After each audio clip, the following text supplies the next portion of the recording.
Hello everyone. Hello Speaker's Corner. It's Kate Kiss. I am out, boots on the ground.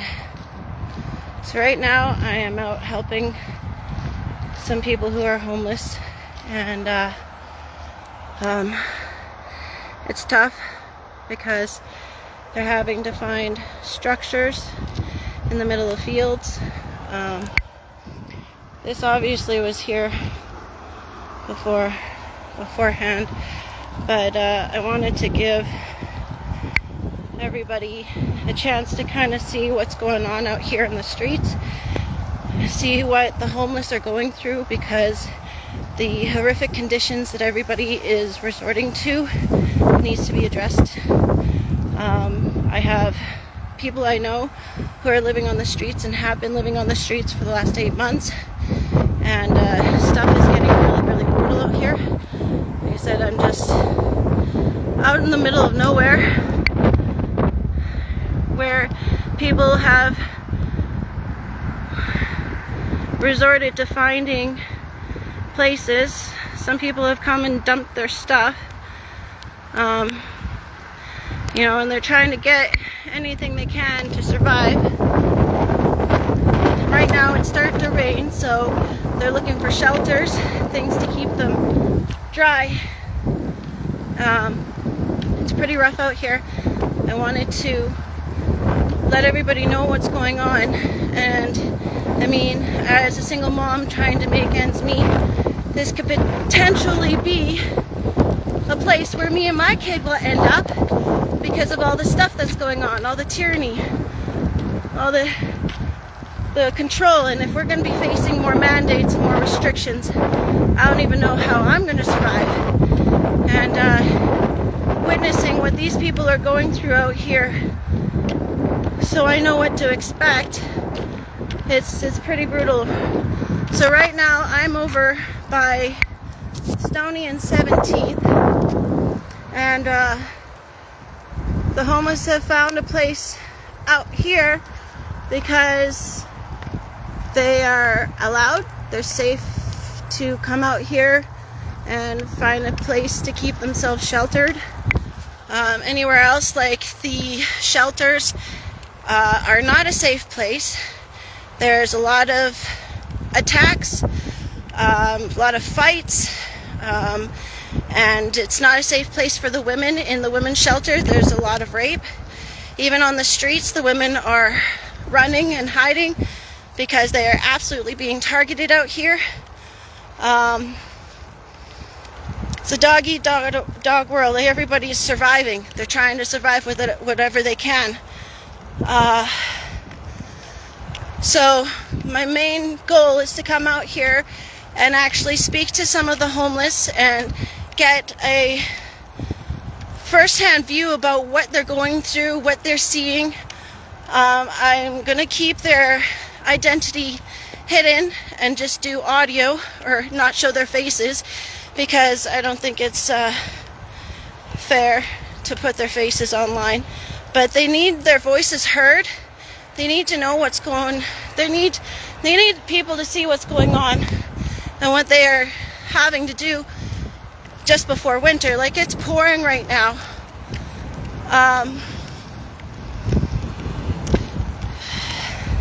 How can they help? Have a heart. Not everyone out here is on drugs. Some of them do. Most of it is provided by the government. Hold space for people. Don't give your resources away, but try and do what you can, if you can. There are brothers and sisters, so keeping that in mind, that they are brothers and sisters. It could be your sibling, it could be your cousin, it could be your child out on the street. So holding space and realizing not everybody has chosen this. A lot of people have been kicked out of their houses because the rent and all the bills have gone up, and so they're literally stuck out here trying to fend for themselves.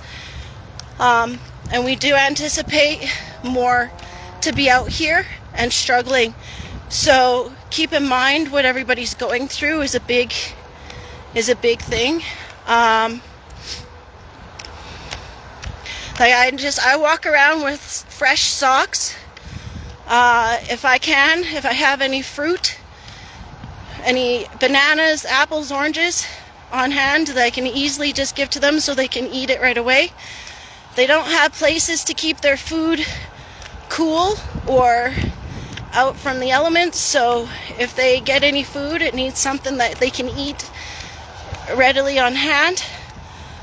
Some of them do have access to resources to go and get food from the shelters and the food banks, but as you can tell, we're in the middle of nowhere. So this is where they're taking their bikes and their trolleys and everything out. They're carrying as much as they can, whether it's their tarps, things to keep their structures up, propane, keep warm.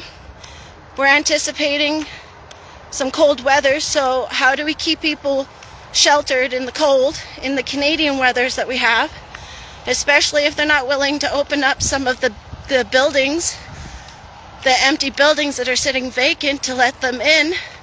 So I think it's being mindful of what's going on. I will be speaking to some people later on this evening and getting their insight, getting their stories heard. I know that there's a couple moms out here that had their children taken away. So bushcraft skills, lots of online folks can run this interested. Like Dakota Fire. Yeah. Like, I'll give you.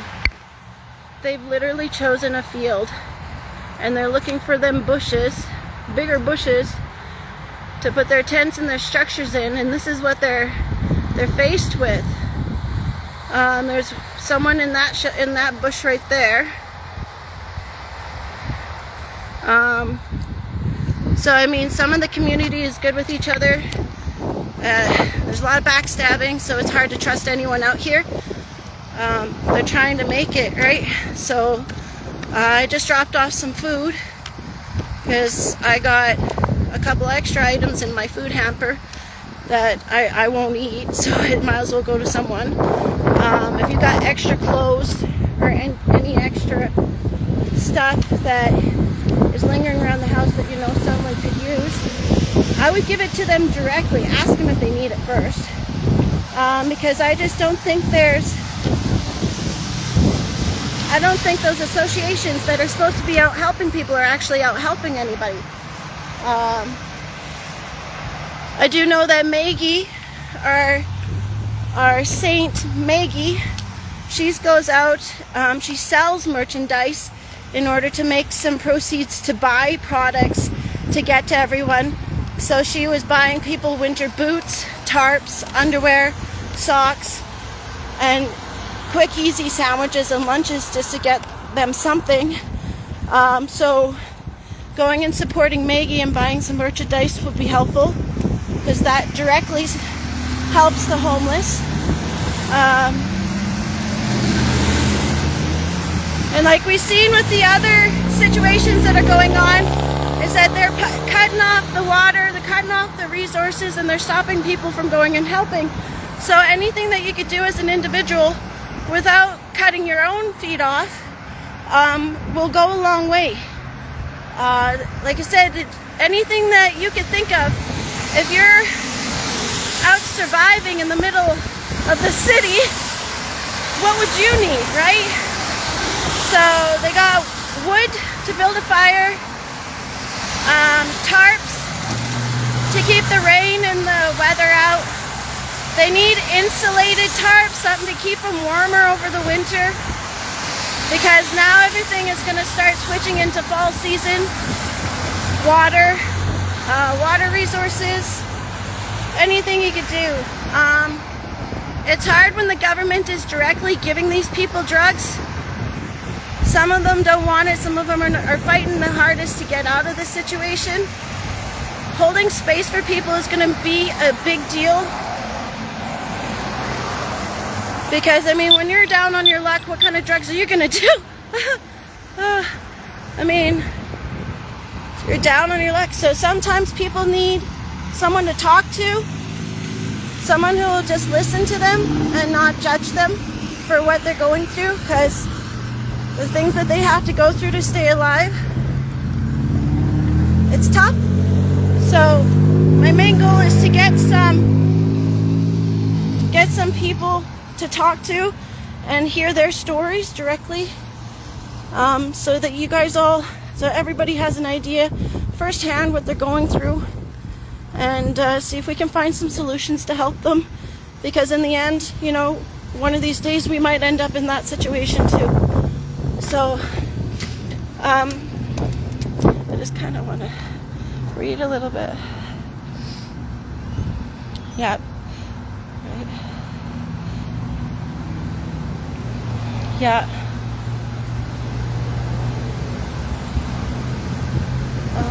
Pads, tampons, Kleenexes, a bucket, bags, cat litter.